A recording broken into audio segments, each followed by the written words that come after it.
So on this week's episode of Be More Super, the podcast, we're joined by another awesome guest.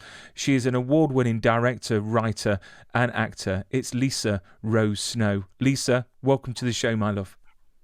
Thank you so much for having me. It's a pleasure to be here. And how is everything over where you are, Canada? Are you in Canada right now? Oh, do you know what? It's the one place I've always wanted to go to is Canada. It really, really is, to see the mountains, and watch the ice hockey. But I've never actually been over. But you came over before we chat. You came over in December, just gone. If I'm right in saying, from your social media, you went to the Cotswolds over Christmas. How was that? It was so beautiful. Cotswolds is magic. I've been trying to manifest myself getting a directing gig there ever since. Now I'm in love. My husband is from Hertfordshire. Okay. Yes, very nice part of the country. Where I live here, I live in a place called Mansfield, and right next to me, you've got Haddon Hall. That they filmed a bit of Harry Potter. They filmed The Princess Bride. They filmed loads of stuff round here because it's Derbyshire in the Peak District. But no, the Cotswolds, very, very nice. And going for Christmas must have been magical. It was. And, it's a lovely temperature in December in England compared to Canada. I felt like I was like on a tropical vacation. I was like bopping around with just my one little jacket, not all my underwool, it was a wonderful time. And it was like, we got there just as Omicron started. So we saw a little and then we hunkered down for the rest of the trip. Bless you. I mean, thankfully, it's literally done one now in the UK. It's still present, but now the panic is all about the monkeypox, which is apparently we can't win, can we? We really can't. But you know what? Thank goodness for great content on the screens. But before we chat about your career, like I normally ask my guests, the last 2 years have been challenging to say the least. How have you kept positive, and how have you kept moving forwards over this time? That's a really great question. I think in terms of the positivity, I think, taking it day by day, sometimes moment by moment. I always try to lean into the flow of life, and I have my little toolbox of positivity, my meditations, my yoga, all of the things that I do to keep myself in good vibrations on a normal day. I think that's just been amplified by pandemic times. I think, though, one of the things that the pandemic did give me is a little bit of a permission to slow down a little bit. I think I put a lot of pressure on myself to always be hustling, always be working. And I think I allowed myself a little time to just exist, But we were closed here in Toronto from March till August. However, I did direct a show in May 2020 from my living room, a show for YouTube Studios that all took place on Zoom. All the actors were in their own homes. They were their own camera people. It was a wild experiment in resiliency. That was called Lockdown. It was a really fun project, sort of like a Rear Window type show for teens. So even though the whole world was kind of shut down, I still was able to do a little bit of a directing gig, which was really wild and pretty fun. And Zoom definitely became the center of our whole lives, I think. And but you know what? It's really nice to see how many people adapted over those times. I mean, did you learn any new skills while you were off? Did you learn any new hobbies? Yeah, you know what I did? I did embroidery, needlework. I feel like I don't know. I think I just was like, I can do this. My grandmother used to do it a lot. I feel like generations and generations of women in my family have done it in the past. And so I just sort of picked it up and started making projects and had a lot of fun with it. I haven't done it in maybe a year, And then, so I did that, and then I also baked a lot, but I'm a big baker regardless.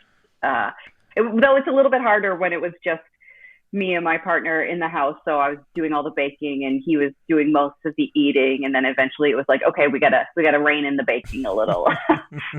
Never rein in the baking. Baking's good. Yeah, Baking's good. So obviously, I mean, this time has been really, crazy for the industry. I mean, do you think that this is going to have a knock-on effect going forwards for the next few years within the industry? I think that some of the advantages of prepping at home, some of the at home stuff might stick. I think so. There's some positives there in terms of having meetings and that sort of thing. A lot of those are virtual and have stayed virtual, and there is, that does open a lot of doors. You get meetings with people, I've been taking meetings in Los Angeles, that sort of thing, which in the past would have only kind of happened if I had actually been in the city versus getting to do it from my own desk.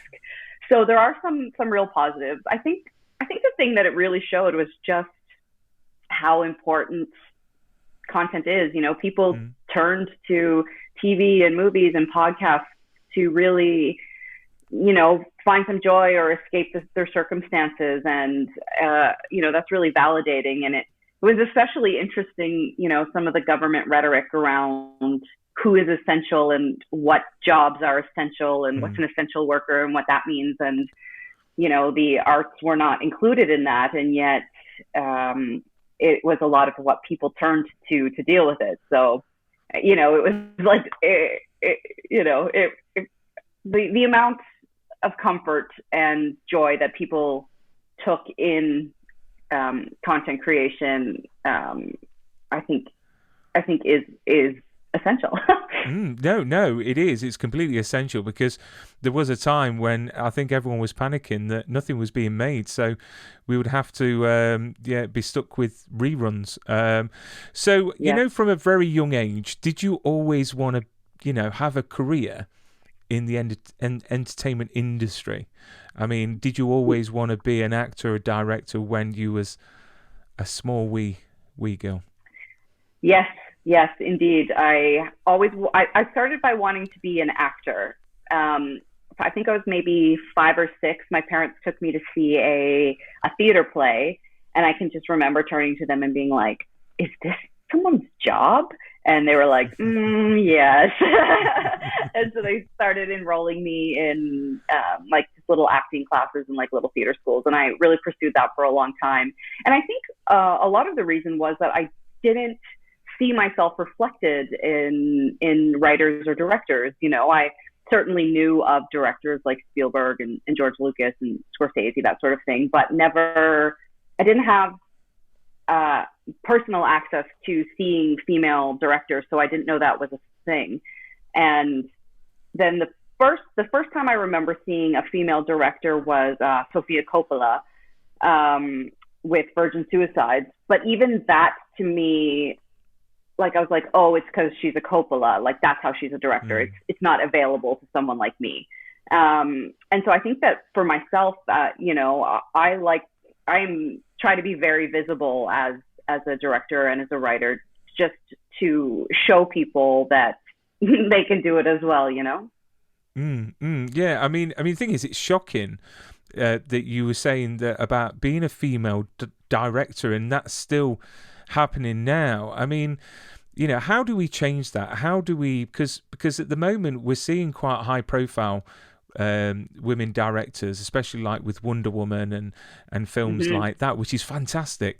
But why do you think it is a struggle for women to have that representation and get out there and actually get the jobs directing? I mean, is the industry that bad still? I mean, yeah, patriarchy is real, right? I think that there have definitely been some strides. There's really great work happening, with the Gina Davis organization and the Reframe project. There are lots of people that are looking into it. In Canada, we have an organization called Women in View, which is one of the reasons that which is the reason why I got my first directing gig. They had a pilot program for a few years where they took 3 women directors from across the country and gave them a shadowing opportunity on a television show, and then they got one episode of that show to direct. So it was a real pipeline, and all of the women that have gone through that program are still very much working directors. It was really wonderful. So there are shifts happening, but it is still definitely an uphill battle. It is still very challenging. And then when you factor like people of color, like women of color, it gets even harder, and the numbers get even smaller, especially for Indigenous women. So there's still a lot of work to be done, and it takes the people at the top, it takes the decision makers to actually use their power, put their money where their mouth is, and not just do optics, but actually give opportunities and support to women. I mean, looking at your IMDb, so you started your career acting, and then you went on to, a lot more writing and directing.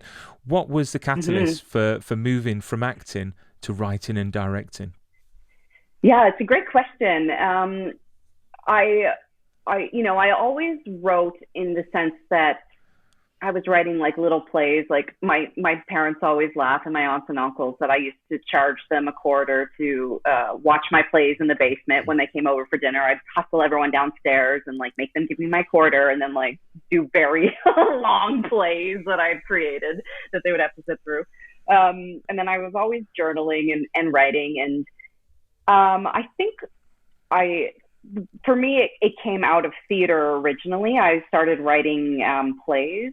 I did an amazing workshop through a company in Calgary here in Canada. It was called a Performance Creation Lab through One Yellow Rabbit Theatre.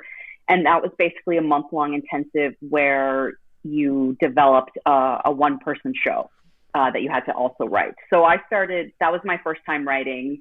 And then I remember one of the instructors in the program came up to me at the end of it and was like, you're a writer. And I was just like, yeah, I'm more of an actor. And he's like, yeah, but like, don't give up on the writing thing. And so then I started sort of like really took that to heart and started writing more and doing plays. So I had written a play that I also starred in that did quite well on the Fringe Festival circuit, and then got picked up by a theater festival to develop further. And then I had a friend who was doing a film program as a producer, and they said they came to me and said, do you think you could write a short film? I need a script for this program I want to do. And I was like, yeah, I think I could do something like that, sure. And so I sort of just like came up with I was like, what about this? I sent them a little script, and they're like, we absolutely love it. And I didn't quite realize at the time that as the writer of the piece, I would also have to do the program. So then all of a sudden I found myself in this film program. And through a series of events, the person that we had on board to direct it we ended up not being able to use him. So I directed it.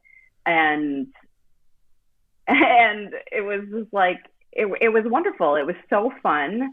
And there was I had a feeling, I just had this instinct that something might happen with the director. So I reached out to a director friend of mine who had a television series in production and asked him if I could be his director shadow. My dear friend, Tom Fitzgerald, really, really amazing director, writer, creative. And he very graciously was like, yep. So I ended up doing 3 months director shadowing him on his project. And then, in fact, it happened that I was going to be directing the short through that program that I had written. And then I did it. And I think it was like, it was one of the most magical things I've ever shot. And I think that possibly came a little bit through my own, maybe ignorance, like I was just like, I'm like, okay, I'm going to do the best I can. Here we go. And then it turned out really well. And that little short played all over the world. It competed in some big programs, and it sort of led me on my journey. And really, when I stepped behind the camera, it really solidified that that's what I should be doing. And like, I still kind of act. I mean, I don't really, but I could. You know, if someone's like, here's a part that you can play, I'd be like, great, and I would do it. But you know, the Toronto actor hustle, that's not quite what I'm interested in these days. So it sort of all happened kind of in a flowy way that I certainly never imagined. If you would have asked me when I was 10 if I was going to be a TV director, I would have been like, what? Like I wouldn't have even been able to fathom that. But if you ask me now, I'm like, oh yeah, no, that is what I'm supposed to be doing. I mean, how difficult is it to get gigs, I suppose, as a director? Because I know actors, they audition, but do you have to sort of, present something to get the work, or do you get approached? I can't fathom it. Yeah, Yeah, honestly, it's brutal. It's so hard. There are a lot of directors, you know. Yeah, you know, I think that like I somewhat naively left being an actor. I was like, oh, now I don't have to worry about rejection all the time. And it's like, no, yes, you still do. I imagine there comes a point in a career where, do I imagine that? I'm hopeful that there comes a point in life where one doesn't have to constantly be rejected. But no, I think that's part and parcel to the creative life. I mean, most of the projects I direct will usually come through my agent. Sometimes I'll meet people or producers or showrunners at events, or you know, just through being a part of the industry, and then they'll ask me to interview. So usually how it works is you get, if it's first season, usually you get a couple scripts. If the show is already established, you might get some episodes to watch, or you might just have to find the episodes yourself. And then, then you do an interview. So you go in and they ask you, you know, what do you think about the show? What do you think about, like, what themes come up for you? Depending on the genre, they'll ask things like, you know, how would you shoot this to make sure it's super funny? Or, you know, specific things like, what's your experience with visual effects? Can you direct children? Have you ever directed any like big kind of personalities or celebrities? You know, depending on what the show is and what the show needs, you sort of discuss that, and then then if they like you, I guess you get it, or sometimes maybe there's more factors. Oh, my cat's going to maybe make an appearance on this podcast. Oh, it's fine. So you know. I've got 4 cats, and they're around somewhere. Literally, if it was up to my wife, we would have more cats. But 4's enough. Oh, bless. Do you know what? Yeah, I did he's 18. 18? That's such a good... 18. Oh, look at that moustache. That is an awesome moustache. He never, ever is on the desk with me unless I'm on a Zoom. As soon as there's like a possibility that someone could like see him, there he is. It's like clockwork. He wants his own show. That's what it is. Give him his own show. Bless. So, I mean, being a director, what makes for a good director? Because you hear all these horror stories of directors, and I'm not going to name names because it's all in the press. I mean, from your point of view, what makes for a good director? You know, there's so many factors that go into it. I think, for me, it starts with kind and compassionate leadership. I think that those kind of good vibes trickle down from the top. And I think, you know, making a film, making a TV show, it really is a community, and you have to empower the members of the community. You know what I mean? I think that sometimes when people's egos get in the way, when they're like, I'm the director, it's up to me, that's where things really start to fall apart. I think a good director, you know, relies on their teammates, and they don't need to be the smartest person in the room.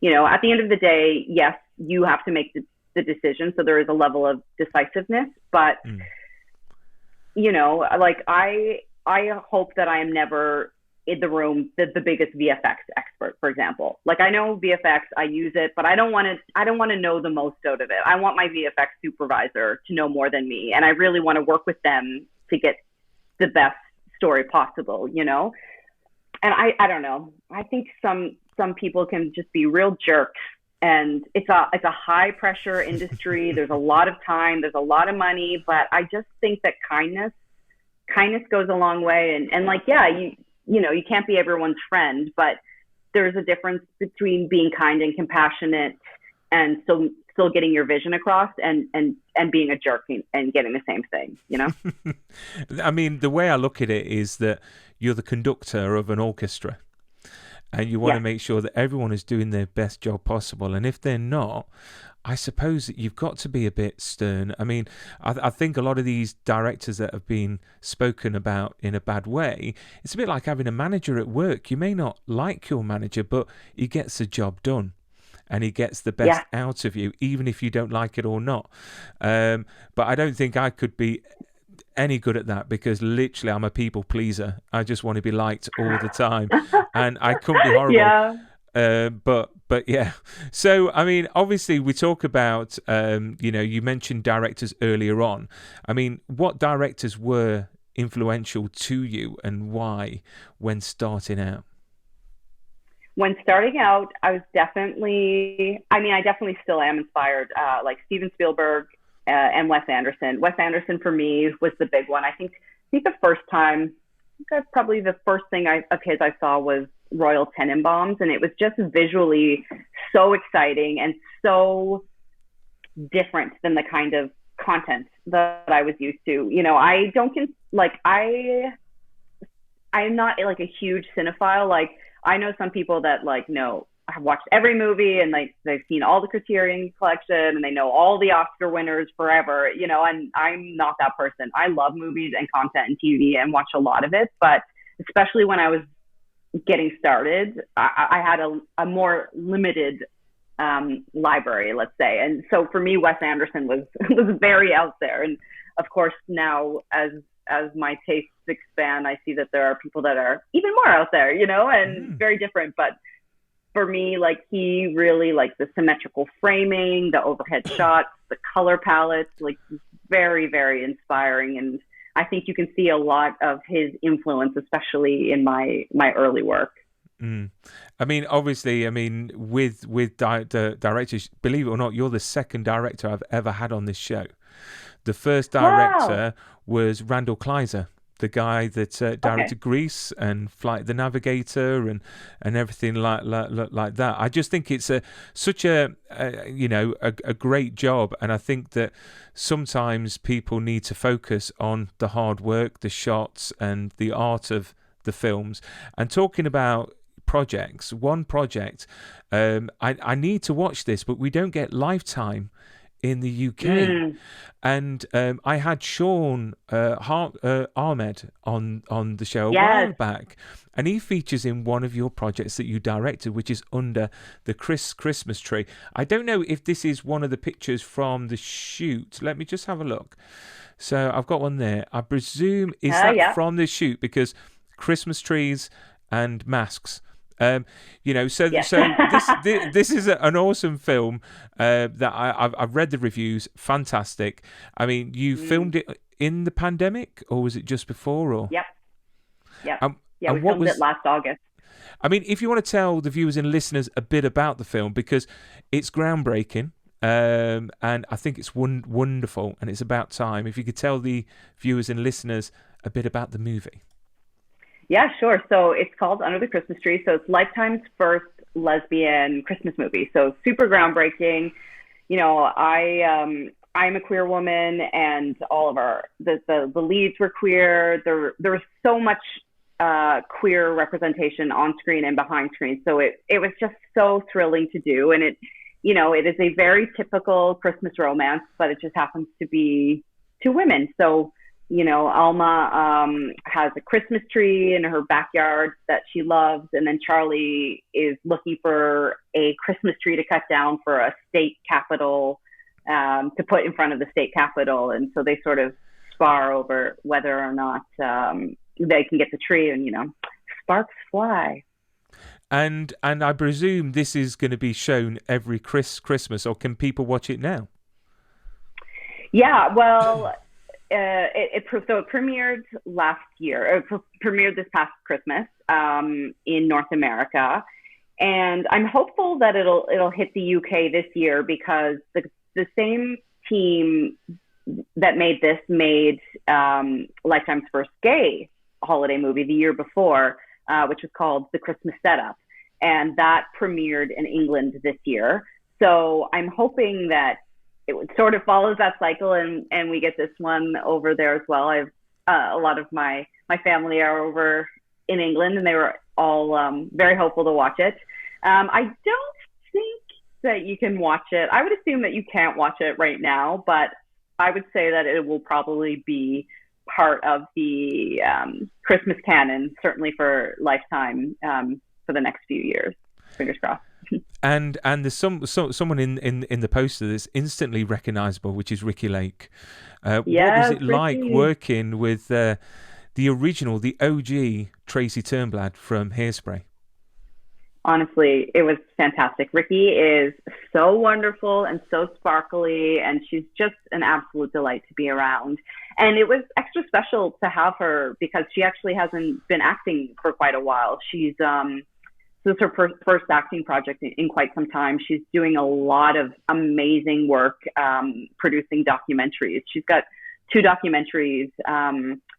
The one that just came out is called The Business of Birth Control, and the one previous to that was called The Business of Birth, and just some really groundbreaking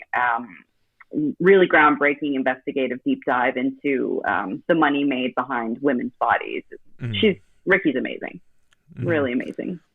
And I've got to say as well, Sean, who was on the show, what a character.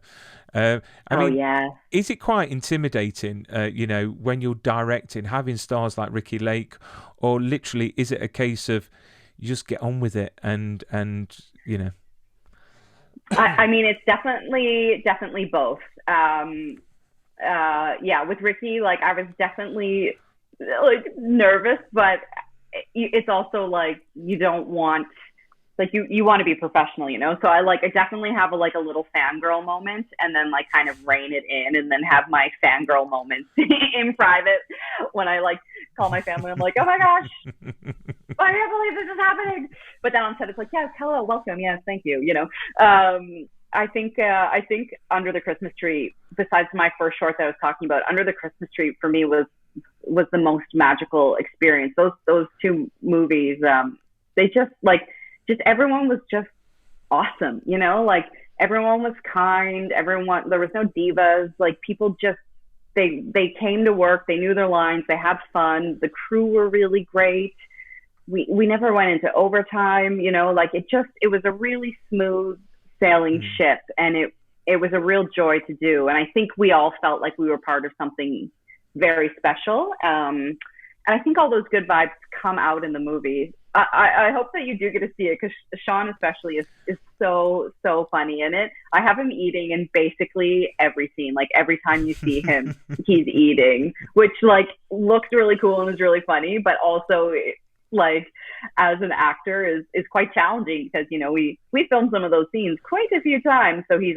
takes a bite of a macaron, and then we do 5 takes in that setup, and then move the cameras, and then he do 5 takes in that setup, and then we move the cameras, and we do 5 more takes. So by the end of the and his character's always eating sweets and stuff. So by the end, the last scene, he's like, do you think maybe I could be eating grapes or trail mix? I'm like, yes, yeah, 100%. We'll give you some fruit. Save your poor body. I mean, why do you think it's taken so long? Why do you think this industry has taken so long to have that representation? Because having a gay couple as the lead in a Christmas movie, personally, I think it's wonderful, and I don't understand why it's taken so long. And we're seeing a lot more, characters in shows like Star Trek Discovery, with the representation and everything like that. And I think that we need more of it, because me personally, I think we need to see it as something normal. not Yeah. something different. I mean, why do you think the industry is so slow off the mark with stuff like that? Yeah, I mean, what a great question, right? I don't know. Internalized homophobia, I guess. Yeah, change does take a while, and shows like Star Trek. I mean, Star Trek has been breaking barriers since the beginning, and there is sometimes it feels like genre shows or sci-fi shows have a little more room to be a little to show different things because it's in space, or like one of them's an alien, like it's almost like it gives a permission to push the boundaries. And sometimes conservative mainstream media is a little more slow on the uptake. So I think that I do think that we are moving in the right direction, but there certainly is so much room to go. And again, there's some really amazing organizations that are, really shining a light on that, on it, like GLAAD. GLAAD is such an amazing organization, and we got nominated with Under the Christmas Tree for a GLAAD Award this year. And honestly, it's the biggest honor of my career thus far to get that recognition from them. I think they're doing such important work, and I think there's still a lot more work to be done, but I do feel like we are moving in the right direction, though. Sometimes, especially when you see some of the politics coming out, it's still very scary. It's still very hard. There's still a long way to go. And it's definitely not the 1940s anymore. Do you know what I mean? Yeah. We're 2022. I mean, do you think the change, is down to the writing, coming up with these programs, or do you think it's the studios literally saying, yeah, we'll pass on that, let's make something else? Yeah, no, it's definitely not the writing. there are so many great projects. Again, it all trickles down from the studios, the people with the money that are funding these projects, the studios, the networks, the decision makers. It's on them to put their money where their mouth is. And what would you change if you could have one wish to change something about the industry? What would it be?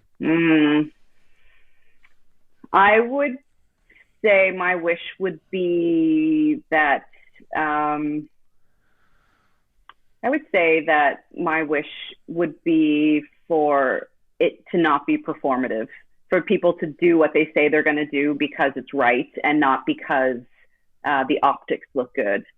I would switch up a bunch of those decision makers and put a bunch of people of color, gender diverse people, just having the people that make the decisions and call the shots be as diverse and representative as the world that's watching.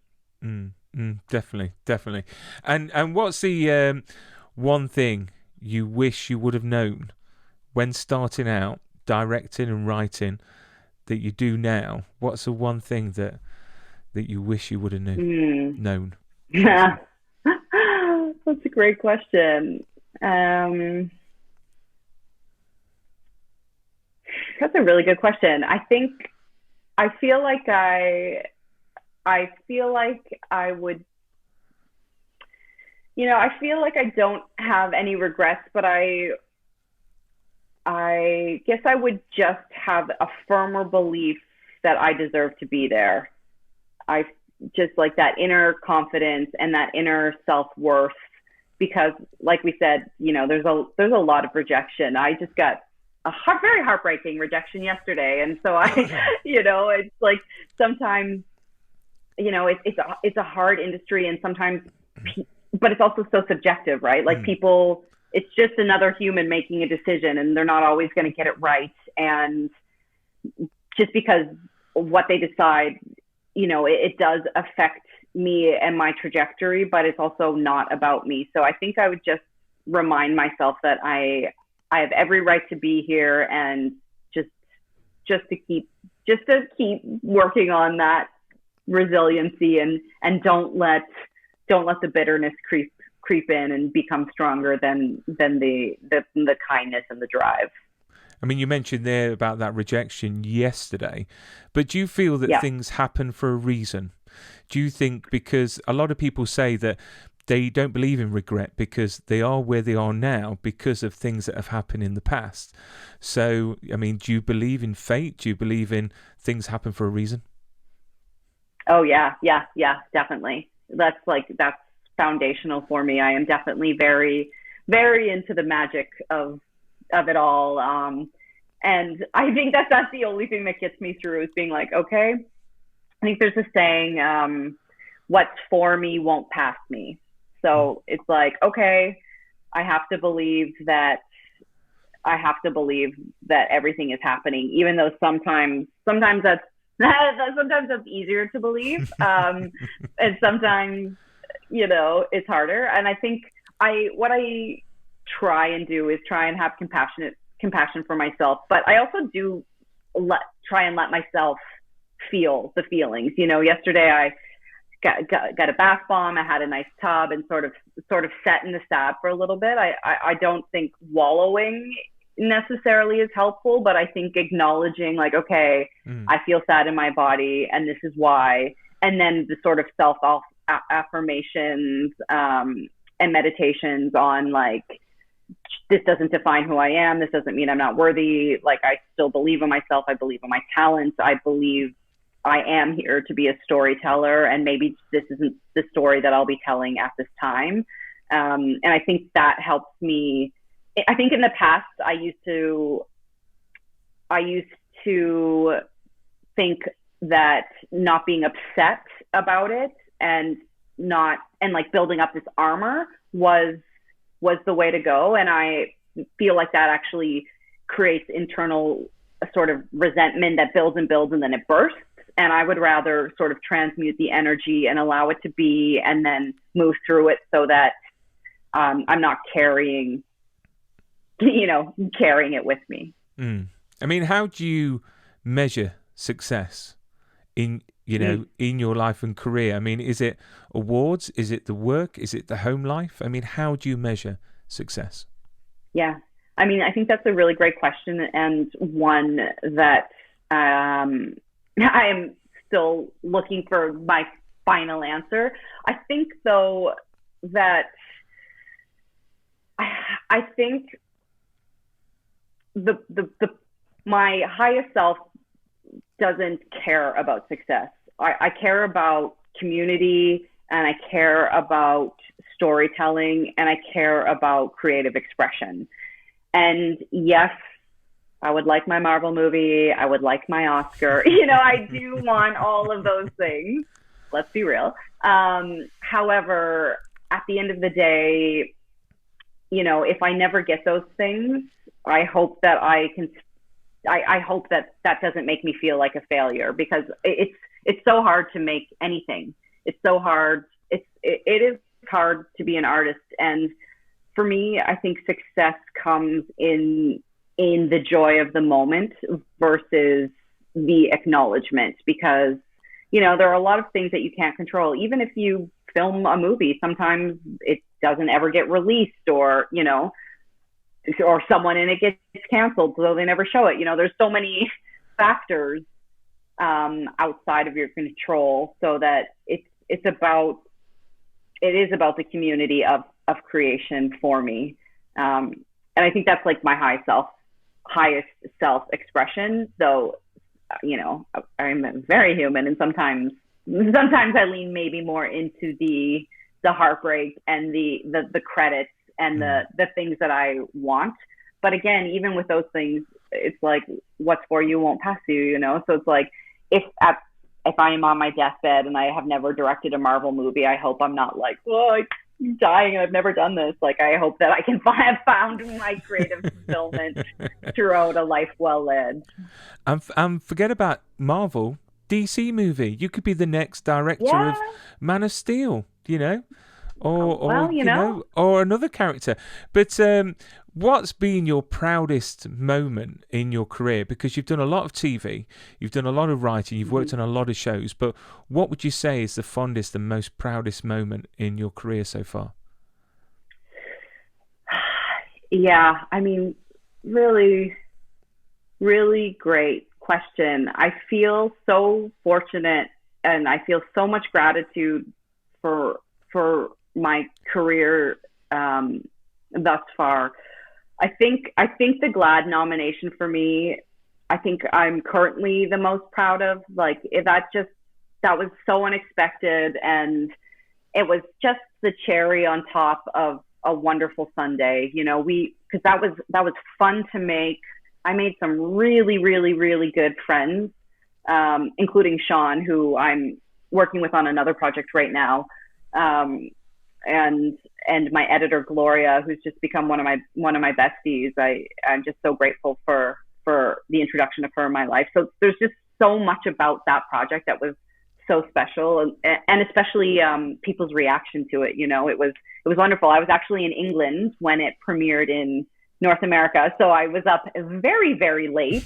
I think it was like from 2 till 5 in the morning or something on Twitter, live tweeting it just from memory. Like, as soon as people were tweeting, I'm like, okay, I know exactly where they are. I know what's happening in the movie. I've seen it a million times. So just getting to connect with that audience during that premiere was so, so special. And just hearing people say that they've never seen themselves represented like this before, and that they've been waiting.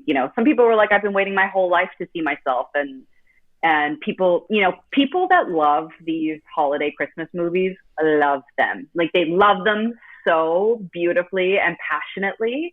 And to get to be a little part of their world like that was wonderful. And also, the other proudest moment, and it was a very long time ago, but it was when I was accepted into the acting program at Dalhousie University, because that was such a goal for me. Once I realized, I knew I wanted to go to university, but I also knew I wanted to be an actor. And then in my hometown in Nova Scotia in Canada, in the city called Halifax, there was Dalhousie University, and they had an acting program. And once I knew that, I was like, that's my path. That's what I want to do. I was so determined. And then so at the end of your first year of school, you audition, and then I think they pick 20 people to be in the next 3-year program.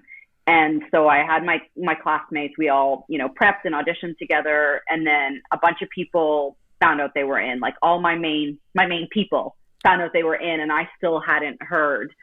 And I was just so nervous and so kind of shook. I was like, oh my gosh, what if I don't get this? This is my path. This is what I'm supposed to be doing. And then as luck would have it, I was volunteering at a high school drama festival that took place in the same university. And I checked my phone. I had 30 missed calls from my mother. I was like, oh my gosh. And I called, and she's like, someone from Dalhousie called from the theater department, but they wouldn't say anything. And because I was there, I sort of was just like, oh my God. So I ran upstairs to the department, and the head of the department was there, and I kind of knocked on her door, and I was like, hi, I know this is a little unnormal, but apparently you called. Yeah, you called. Yeah. And she was like, oh, this is so fun. I never get to do this in person. We'd like to offer you a spot in the program. And it was just so exciting. I remember running down. I remember being very cool with her. No, actually, I wasn't cool with her. I leapt over and hugged her, and then left back being like, okay, this is the head of my university department. Maybe don't just leap on her desk and hug her. But I was like, thank you. Yeah, so thank you. And then I ran out, and my best friend, Tom, who had already been accepted in the program and who had been trying probably to hold back his own excitement over this big life change because I hadn't heard. He was there waiting, and I just remember running down the hall and just jumping into his arms and just crying, and just it was so long ago, and I don't even really act anymore, but that moment I can still feel in my body, just the joy of achieving a goal that I've had for so long. And Oh, it was so wonderful. Like even talking about it now, like I can feel like my chest getting tingly and just feel myself being like, oh yeah, you did that, you know? Oh. Little And the rest is 18-year-old history. me. And the rest The is rest is history. And history. you're literally directing shows. I mean, if you had a dream project, okay, so a dream project, and you had to cast 4 people, and these are 4 actors, dream actors, who would you love to direct and boss about on set? Oh my gosh. Really, really great question. Wow, what a great question. What a great question. Oh my gosh, I don't even know if I can answer that. I mean, I can. I think Tom Hanks was the first person that came to mind. I mean, I just want to know him and talk to him, and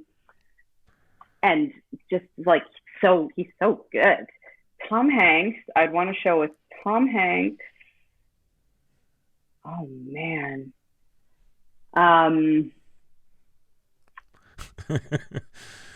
Yeah, what a great question. Like I want to direct everyone. You know what? I want to direct people who want to play. I have no time for divas. I'm sure in my career that I will direct like and diva I mean that completely genderless. Just anyone whose ego is bigger than they are. I want people who want to play, who aren't afraid of looking silly. I think that's one thing I always say as a director to my actors. I'm definitely an actor's director. I always say, like, I'm not going to make you look dumb. Like, I've got your back.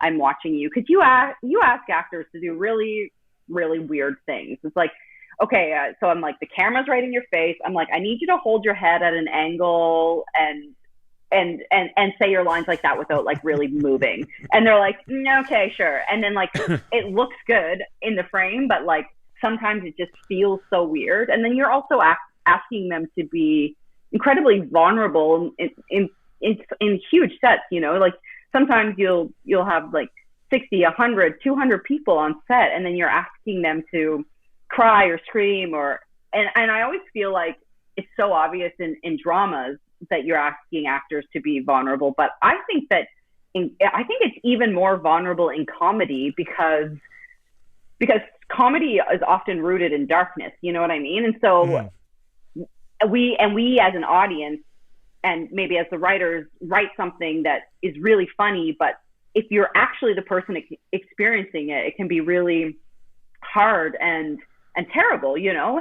And you're asking someone to go into that place knowing that everyone's going to be laughing at them. And then it's also super hard because sometimes in comedies, people will say something like hysterical that's going to make a whole room laugh, but like it's just silent, you know, because you're filming and you can't all laugh. I am definitely have been guilty of that. In Under the Christmas Tree, there's this one scene where there's a psychic, and it's Connie Manfredi was the actress, and she was so funny, and she was improvising just a little, and a couple of times I was like snort laughing at the monitor, and like then everyone turns, I'm like, sorry, my bad. Like I'll try and be professional and not laugh at the monitor, but it's hard since people are hysterical, you know.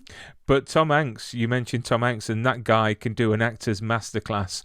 Captain Phillips, that one scene when he gets rescued at the end, he doesn't say anything, but literally I had tears rolling down my face. I just felt it in the moment. That guy is just literally magic. He really, really is. And he seems like a very nice man, you know, off camera. Totally. So go on. I was going to say, when I was very, very young, I think maybe I was like maybe 7 or 8, my family took a trip to Disney World in Florida, and we went to MGM Studios, which was the first time I'd ever it's kind of a theme park, but it's still like, you know, a working studio. And Tom Hanks, we did like a tour, and Tom Hanks was filming something in there. And like in my head, I was like, oh my God, I just saw Tom Hanks.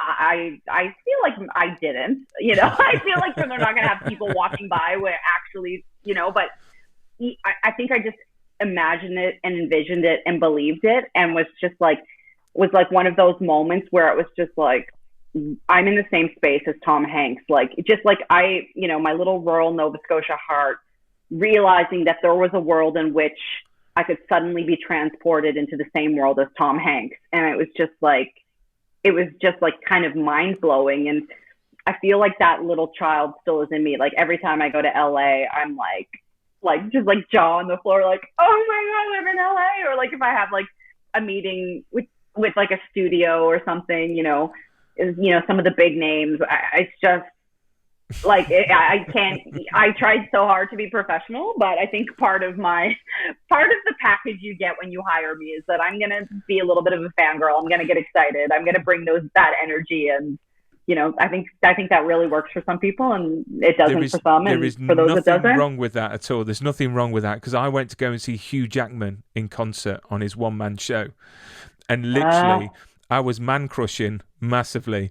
And I was thinking, oh my word, I'm breathing the same air. You know what I mean? This guy is just there, like the most talented man I've ever seen in my whole life. So one of the last questions, because I'm looking at time and we're chatting away, bless us. Desert Island, you got 3 films, and these 3 films are literally the only films that you can ever watch ever again. You can watch them over and over again. What 3 films would you choose to have for the rest of your life? Okay, you are knocking out some hard-hitting questions here. I would do Amélie, the movie Amélie. I would do the film Portrait of a Lady on Fire, one of my absolute favorite films, and Antonia's Line. Okay. You know any of those films? The first two I know. Foreign. The first two. Antonia's Line. Oh, you got to watch it. It's so good. It's from like 1996. I think it's from Belgium. It's either like Belgium or it's a European film. It won the Best Foreign Film Oscar, I think 1996, and it is about basically a rural matriarchal society, and it is delicious and so ahead of its time. Like you'll watch it and be like, okay, this could have been made this year. Like it's so aware, but from 1996, it's absolutely beautiful and fun. I love movies that are big-hearted. I want good. I want good to prevail, and it takes a while for you gotta get some bad to get the good. And I think all of these movies, well, maybe Portrait of a Lady on Fire less so, but Portrait of a Lady on Fire is so good. Plus, it would help me with my French skills, which would come in very handy on a deserted island. Wait a second. My ability to speak so French. Not all Canadians speak French, or is it a case of No. Okay, I've learned something. Well, obviously they don't all speak French, but yeah, I think you have to take it in school. Like it was like mandated up until our grade 9, it would be called. So until you're about 14, you have to take it. But no, certainly not all Canadians speak French. That's for sure. And what's the one film that you never want to see again? The one film that you didn't like, the worst. Oh man, there's a lot of bad movies out there, isn't there? Like there are. Like the film that you watch and you've learned all the mistakes that you shouldn't be making as a director. Oh. Or can you not say that? I think that's a bit mean question to answer, because no, that's fine. Let's move on, because that would be horrible for the director, whoever directed it, wouldn't it? Really, we can start like a turf war. Yeah, that's the thing. Yeah, don't want to start a turf war, but it's so hard. It's so hard to make a movie. There's never enough time, and there's never enough money. So it's like I get insulted when the story is bad. I get insulted if the story is sexist or racist or homophobic. Like that to me, I'm just like, do better. But it's like plays. Like I feel like it's very hard to make good theater, but I respect every time a show goes up, just like I respect every time a movie actually gets made. Because if you can go from the writing to the filming to the funding to the showing and have a finished piece, even if it's terrible, just the amount of heart and energy that goes into that, I think, is always to be applauded, even if, you know, I never watch it again. And what's next for you? What can we expect from you in the future that you're working on that you can talk about? Yeah, so I can't give any details, but I'm doing a really exciting Netflix show coming up. I'm very thrilled. It'll be my first time directing for Netflix, so I absolutely cannot wait for that. And I also have my own series that I'm writing based on a really beautiful book. So I am very much looking forward to some streamer buying that and then making it, and then you getting to see it. Do you know what? I love this part of the interview, because literally no one could talk about anything because it's all just full of NDAs, and it's like, yeah, I'm working on something. It's coming out soon, but we look forward to it, and people can follow you on Instagram and Twitter, which I'll put the links at the bottom of this video, and then I'm sure that we'll find out what that Netflix show is in the near future. But thank you so much for coming on to the show, Lisa. I had a blast. It was lovely to talk to you. Yeah, it's really fun. And I really enjoyed myself, and I look forward to seeing Under the Christmas Tree when it eventually comes out in the UK. Because one last thing, you know, we talk about representation and the gay community, and I think that it's very, very important to have that on screen, because it's sad to think that there are people out there still not feeling confident enough to you know, come out of their skin and live the real them. And, you know, the more we have this on our screens, the more normal we can make it. And, you know, more lives and things that we can potentially save and make it just a better place. It should be all about love and happiness and butterflies and rainbows and cupcakes, as I tell my girls. Well said. But thank you so much for everything that you do. Look after yourself and keep safe. Yes, you too. Thank you so much. What a pleasure.